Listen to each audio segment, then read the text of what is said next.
Sometimes being quite literal in regards to the title of a movie can work quite well. This is a skill that is used to broach audiences to a wide variety of film and entertainment releases, and this is for good reason. Oftentimes, the title of a movie is the first point in which audiences gauge interest and whether they want to check out a film or not. After all, if the title of a movie isn't intriguing, why would the plot be as well? For this reason, many movies over the course of the last few years alone have crafted engaging titles and log lines that let audiences know from the get-go what type of experience they're about to embark on. And this is often a great aspect for these films to employ. And this is exactly the type of skill I pondered as I prepared to watch the new Netflix and Sony Pictures animation film K-Pop Demon Hunters. This is a movie that is not hiding basically anything within its title alone. If you aren't able to decipher that the film is about, well, K-pop singers who hunt demons, then the title might not be as clear as it should be. Yet, it seems that not only the title itself, but the film overall has captured the minds and imaginations of audiences worldwide. You see, K-Pop Demon Hunters is a movie that arrived on the streaming service Netflix on June 20th, which was a few months ago at the time of this recording. Now, prior to the film's release, there was little to no fanfare attached to the project. Netflix is a service that prides itself on original content, and this is clear to see as so many original film and television series properties arrive on the service almost every week. Though this means that unfortunately, many of these projects can slip through the collective consciousness, fading into obscurity out of an oversaturated market within Netflix alone. However, this is not what occurred with K-Pop Demon Hunters, as the result of its release was something fascinating to track for anyone interested in streaming service content or film in general. After the film's debut on the service, the film became a smash hit among audiences everywhere.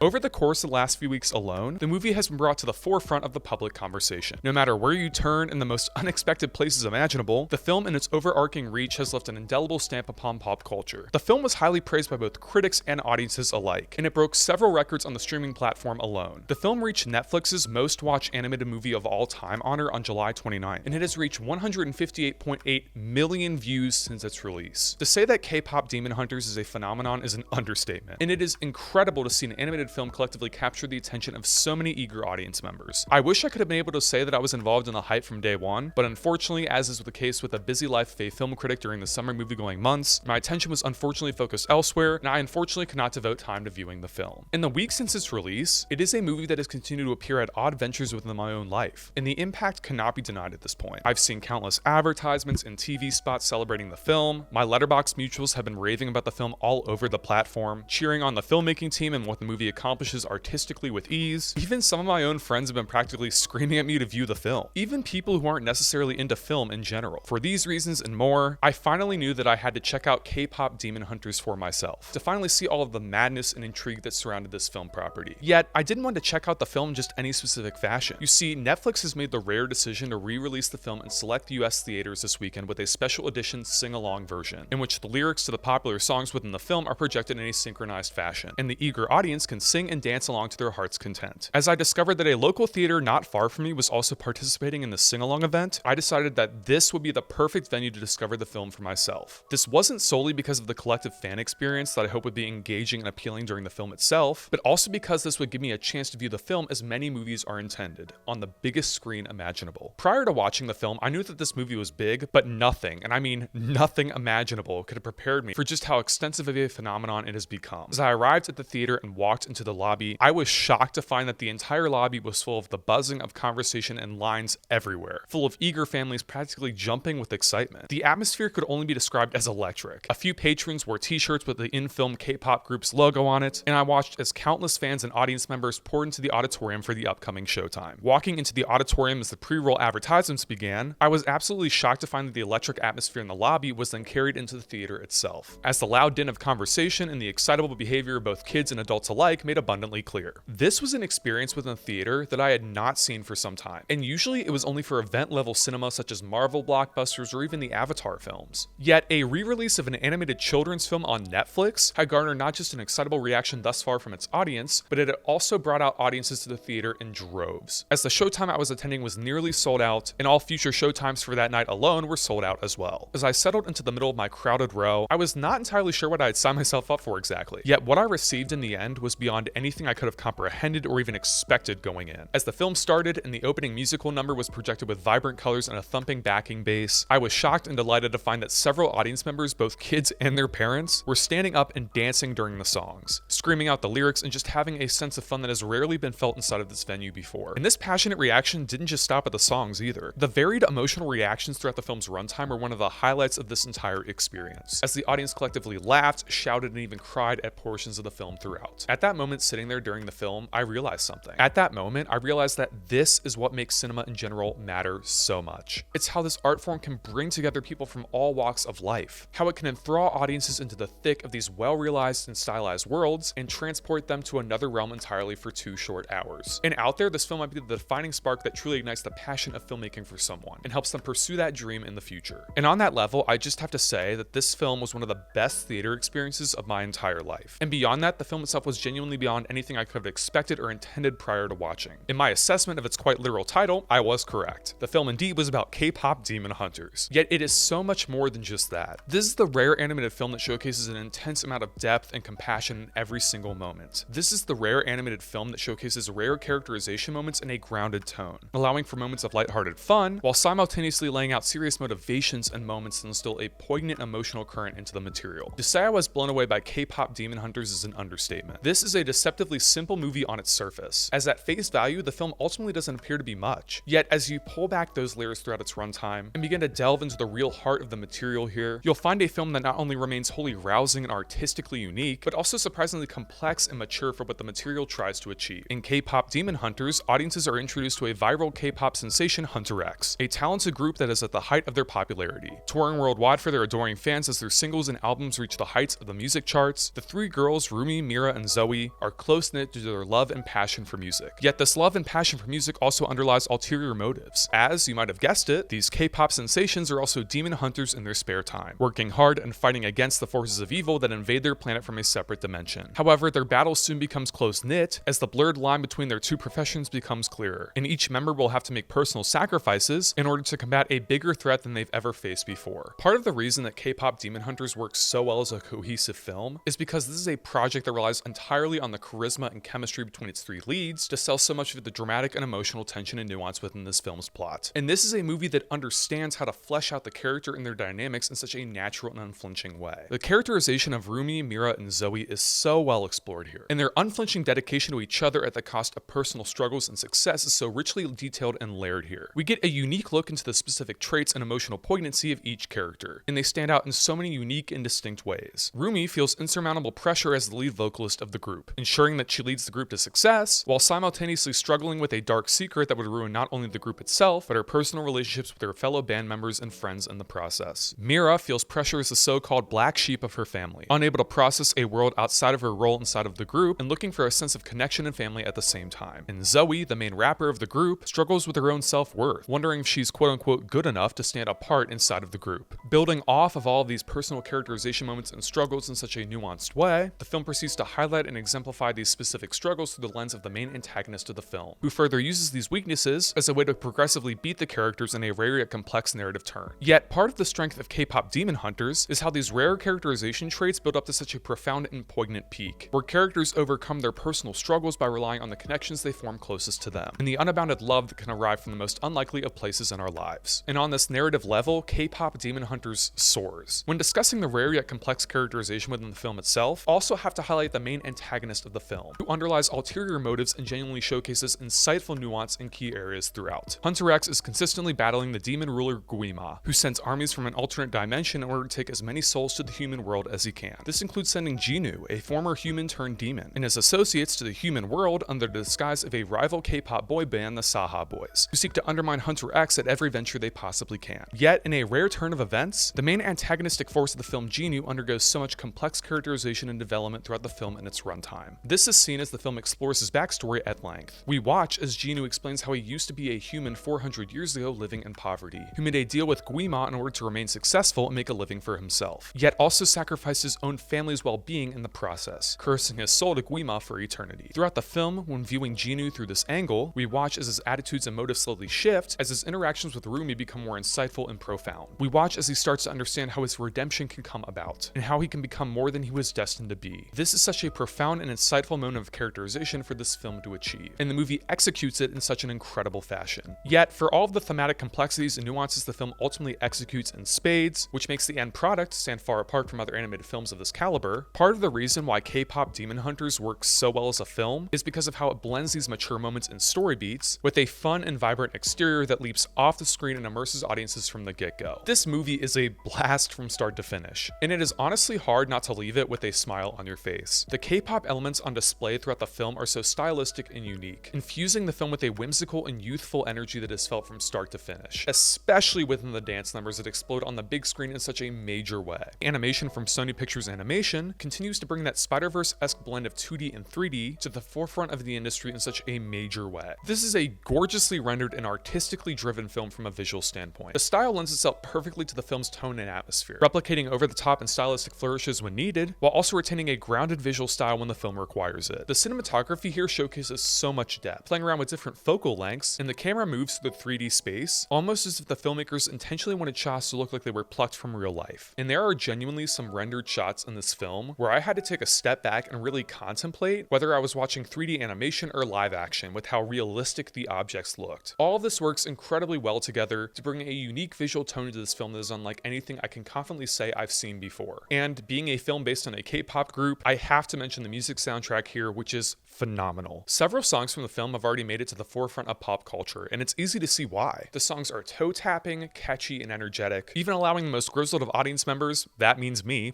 to get lost inside of the rhythms and melodies. And overall, the film just has so much to love and appreciate about it. It's entirely and wholly unique and individual, conveying a distinct style and execution of the material that makes it stand apart in its own regard in such a unique way. Yet, for everything this film does so well, I do have to mention a little bit of the thematic structure here, which is unfortunately one of my few qualms with the film itself. This is not a film that stands completely apart in terms of genre tropes and diversions, and this is unfortunately clear to see, especially once the film reaches the dramatic final act of the film. You will be able to tell where this film is heading well before it happens, which is especially unfortunate here when everything else is so stylistically different and complex in comparison. This didn't hamper my enjoyment of the film overall, as I still absolutely love and appreciate this film, yet the movie does walk into already trodden narrative territory at times. The film really could have benefited from paving its own path forward, instead of taking a diversion and execution we've seen pulled off 10 times better in other films. Yet the overall package more than makes up for this tiny issue in the end, with how visually stunning and overall rousing the film truly is. K-pop Demon Hunters is an individualistic film by nature, and it demands to be seen as such. If you care at all about animation as an art form, and want to see a film that openly explores such a unique visual tone that is unlike anything else in the medium currently, this is a must-watch. Sitting there in the theater and watching this film on the big screen, I was genuinely reminded of the great tragedy of how this movie can only be experienced inside the confines of a streaming service and not on the big screen like it deserves. Once this limited 2-day sing-along screening window is gone, the film will again be locked away behind the gates of a Netflix login, which is deeply unfortunate. A film like this was made to be seen in a movie theater on the big screen in every single regard, and audiences everywhere deserve to see the hard work and dedication of the entire team behind it on a large scope such as this. Yet, what I can say is, even if you can't make it to support this film in theaters this weekend, you definitely should check it out on Netflix if you have access to the service. With a wholly invigorating and enthralling style, gorgeous animation and music, and a narratively challenging and nuanced thematic structure, K-pop Demon Hunters is as well-rounded as you'll likely find an animated film this year alone. Time will tell how this film will fare awards-wise as we move into that portion of the year, but I suspect that audiences, and critics alike, will find a lot to love and appreciate about this special film when they check it out for themselves. Now, if you'll excuse me, I'm off to add basically every single song from this film's soundtrack to my Spotify playlist. That's why I'm giving K-pop Demon Hunters a 4 out of 5 stars. K-pop Demon Hunters is streaming on Netflix now.